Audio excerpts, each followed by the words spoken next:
For KRVN and the Rural Radio Network, I'm Joe Gangwish. Soybean Management Field Days 2015 has kicked off. We're at the Bergman Farm near Holdridge. I'm going to visit with Loren Giesler, Extension Plant Pathologist for the University of Nebraska. And Loren, first of all, lots of great information at these Soybean Management Field Days.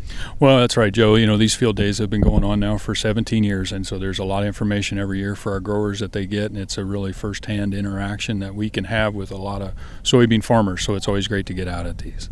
Well, you're here to talk plant diseases, and what are some things that guys need to be aware of, especially this time of year? Well, this time of year is our really I call it our stem and root rot season. So when we're looking for plant diseases, we're really looking at trying to differentiate between some of our Phytophthora stem and root rot, our brown stem rot, sudden death syndrome. If we go north, we even get to some white mold areas or sclerotinia stem rot. So probably the one thing that I've been highlighting during the series this week will be trying to differentiate sudden death syndrome from brown stem rot. And that's one that is critical that we're starting to see more of. We've had brown stem rot in the state for many years, but we're starting to see more and more SDS or sudden death syndrome show up. And with SDS, what we tend to see are this time of year when we get into that R5.5, in the 5 stage, going into 6, that's when we start seeing symptoms show up. And the weather pattern that we had this spring, Joe, really conducive for SDS, where we had really wet conditions, especially for those guys that got in the ground earlier, and then it was cooler and wet. That's just perfect for SDS. Now, the fields that were held out, planted late, that's not going to be an issue. Okay, the soils were too warm, but anytime we're in cool, wet conditions, that's going to favor it. Also, a lot of that moisture, wet soils, you get some compaction building up that way. That's going to be also conducive. So if you see pockets in the field that you're going to get those chlorotic spots, and there's lots of great websites on SDS that you can look at pictures, but you'll see those chlorotic spots up top, and then that'll work its way down the plant. So it'll be top down. And you'll see pockets or patches in the field. A lot of times it first shows up at our turnaround points and compaction zones at the end of the field. And we'll see it there, or we'll see it in maybe some of those water holding areas in the field or low spots, anywhere we could see that high moisture. And then that'll eventually defoliate, and you'll just see those leaf stems or petioles attached on those plants, and they'll drop out fairly quickly. So some other symptoms they can look for, but pull the plants, look at the roots. We talk about brown stem rot from the standpoint of looking similar, can look the same, but we'll see that one, we'll need to split those stems, look inside. If we see dark discoloration inside, then we know we're dealing with brown stem rot. So big two to differentiate right now. Sounds like, though, weather seems to be the dominating factor when you look at how these develop, aren't they? Oh, it's absolutely. Weather's everything for the pathologist, and that's why I think people joke about us kind of talking out one side of the mouth to the other, because we don't know what the weather's going to do next. So I can never forecast exactly what's going to happen, but with this one, I can look back and say, okay, we had the right conditions for infection early on, and so right now, and we've had rains, and especially that moisture getting in, at flowering, which a lot of fields got wet then.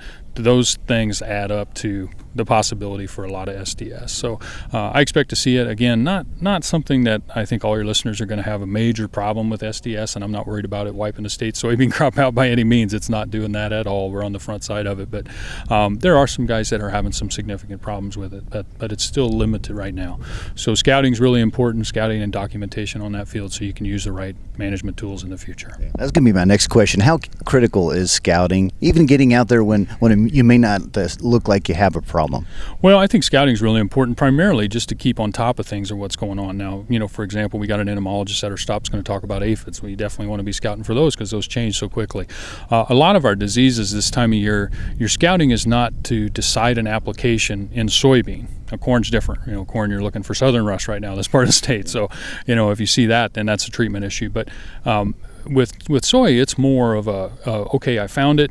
We document it's in the field, we're tracking it, we're monitoring it. When it gets to that critical threshold where maybe, you've got 20% of the field being affected, something, I don't know what that number is yet, but then that's when we start changing our management in the future. So all these stem and root rots, that's a nice thing. It's not a high stress scouting situation. You can just go out, you find it, document it, kind of track it, keep an eye on it, and then next year go in. Because even something like Phytophthora that we see now, if we've got an irrigated field and we just see occasional plants in the wheel tracks of the pivot, for example, we can have enough that we're losing yield if we go and continue to grow a susceptible variety. So it's an indication of what you should use in the future, because you're going to be losing yield to those. So just kind of look at that distribution and make that decision 2 years from now or whatever your rotation is. Soybean cyst nematode, has that been a big problem in Nebraska? Cyst nematode continues to grow as far as expanding, where it's at. Joe, not that it moves greatly on its own. We do a great job of moving that one around just with equipment and traffic, so it moves with anything with soil. We continue to find fields that have high populations that growers don't realize they have it, and they're growing susceptible varieties. So that's one I always encourage guys to just, biggest thing, take advantage of that. Their checkoff is funding the soil cyst nematode sampling program that we run through our lab, and the bags, there's no cost. You can get a bag at a local University of Nebraska Extension office, or if you attend the field days, we have them here. Take those bags, go test your field if you haven't. If you have and it's been 5 years, just do a checkup, see what's going on. You don't need to sample it every year, but every 5-6 years, somewhere in there, just see if your resistance is working, and just keep it in check, because with cyst nematode you just want to keep those populations low, and if we can keep them low, then you're not going to have a big impact with yield, and use those resistant varieties. It's Loren Giesler, Extension Plant Pathologist here at the Soybean Management Field Days with the Bergman Farm near Holdridge. For KRVN and the Rural Radio Network, I'm Joe Gangwish.